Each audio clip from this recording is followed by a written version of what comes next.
Hello hello guys, কি অবস্থা, কেমন আছো তোমরা সবাই? আশা করি সবাই অনেক অনেক ভালো আছো। তো গাইস, ভিডিও টাইটেল এবং থাম্বনেল থেকে কিন্তু তোমরা বুঝে গেছো অলরেডি আজকের ভিডিওটা কি নিয়ে হতে চলেছে। তো গাইস, এফএফ লোকমান গেমিং খেললে কিন্তু আমরা ম্যাচটা স্টার্ট দিয়ে দিই, মানে এফএফ লোকমান ওয়াইটি গাইস কিন্তু আমরা একসাথে গেম প্লে করি। তো গাইস, গেম প্লে হবে কিন্তু খেলাটা তো মুড থাকবে না, কিন্তু গাইস আমরা কিন্তু গল্প করছি ওরা ধরা। কিন্তু গাইস আমাদের রেকর্ডারটা ঠিক ছিল না, কিন্তু ভয়েসটা রেকর্ডার করতে পারিনি, রেকর্ডিং করতে পারেনি। তো গাইস এর জন্য সরি। তো গাইস যারা যায় থাকুক, লোকমান ভাইয়ের কিন্তু প্রাইম লেভেল 8, ম্যাচে ঢুকে মারবে কিন্তু 27। আরে ভাই, দাব খাওয়ার সময় অত কেউ হাসে নাকি? গলায় তো দাব বেঁধে যাবে। আর গাইস তোমরা কি আরেকটা জিনিস লক্ষ্য করছো? গাইস আমাদের এফএফ লোকমান ওয়াইটির কিন্তু গাইস 3 লাখ সাবস্ক্রাইবার হয়ে গেছে অলরেডি। 3 লাখ গাইস ওভারটেক হয়ে গেছে। তাও কিন্তু ভাই গেরে নাই, ভিউজ দেয় না। এটা দুঃখজনক বিষয়। এত কষ্ট করে যদি ভিউজ না পাই তাহলে অনেক দুঃখজনক বিষয়। আর গাইস ভিডিও দেখার তালে কিন্তু গাইস আমাদের ভিডিওতে তুমি সাবস্ক্রাইব এবং শেয়ার, লাইক, কমেন্ট করতে কিন্তু একদমই ভুলে গেছো। দ্রুত কিন্তু গাইস সাবস্ক্রাইব, লাইক, শেয়ার তো দ্রুতই করে দাও। আর না করলে কিন্তু গাইস বিয়ে হবে না। এটা আমার কথা না, কিন্তু জাতির কথা।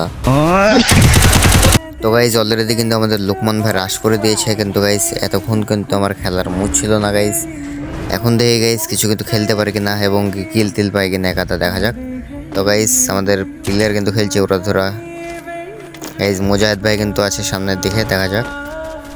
গাইস মুজাহিদ ভাই কিন্তু শেষ অলরেডি নাও। গাইস আমাদের হচ্ছে ও ভাই, মানে কি বলবো, এফএফ লোকমান ওয়াইটি বলে কথা। গাইস সেরা সেরা ছিল। আর গাইস এখানে কিন্তু আমাদের হাতে আছে ইউএমপি এবং আছে দমদম। আরে ভাই লাভি মত মারছে। ও নো পোপো, আই লেবু আই লেবু আই লেবু। আর ভাই বসতে গেলাম, বসতে দিল না গা।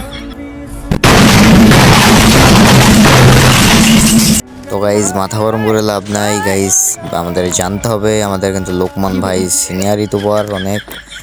তো গাইস রাগ করা যাবে না, কন্ট্রোল নিজেকে। তো গাইস আমার সামনে কি মনে হয় প্লেয়ার আছে, দেখা যাক। ওই সাইডে প্লেয়ার। সাবাস, প্লেয়ার ভালো খেলে, আমাকে খেলায় লাগে না দেখতেছি। দেখো দেখো, মারো মারো, মারি সব মাছ করে ফেল দাও। এতক্ষণ ভাই, আর ভাই হেডই লাগে না ভাই, এতগুলা মানে গুলি এত রিকয়েল দেয় কেন? মানে এতগুলা মারছি, গুলি রিকয়েল দেয় খালি। তো গাইস আমাদের কিন্তু অলরেডি কথা বলতে বলতে কিন্তু গাইস আমাদের অলরেডি 3 রাউন্ড হয়ে গেছে। তো গাইস এই রাউন্ডটা কিন্তু আমরা জিতলে কিন্তু বুয়া হয়ে যাবে। গাইস তোমরা এত জিনিস লক্ষ্য করেছো, আমরা কিন্তু ওদেরকে 0 রাউন্ডে দেবো, মানে 4-0-তে দেবো। তো গাইস আমার সামনে একটা প্লেয়ার, দেখা যাক। শট লাগে না ভাই। আরে ভাই 120-এর খাইছি, আর একটা লাগলে শেষ। ভাই আমার রেগুলটা খুব রিকয়েল দেয়, আর রিকয়েল করে না। আরে ভাই এটা কোনো কথা? তো গাইজ আমাদের কিন্তু এখন এফএফ লোকমান গেমিংয়ের ভিডিও দেখবো। তো গাইজ আমাদের লোকমান গেমিং কিন্তু লোকমান ওয়াইটি আমাদের সামনে দেখতে যাচ্ছে M10 হাতে। তো গাইজ দেখা যাক M10 থেকে একটু মারতে পারে কিনা। তো গাইজ সামনে মনে একটা প্লেয়ার, একটা লাস্ট ওয়ান দেখা যাক। গাইজ লোকমান ওয়াইটি কিন্তু গ্রেনেড মেরে দিয়েছে অলরেডি, কিন্তু গাইজ গ্রেনেডে কোনো কাজ হলো না। তো গাইজ দেখা যাক। তো গাইজ আমাদের ম্যাচ কিন্তু বুয়া। আজকের ভিডিও বন্ধ, সবাই ভালো থাকবা, সুস্থ থাকবা। আল্লাহ হাফেজ গাইজ, দেখা হচ্ছে নেক্সট ভিডিওতে।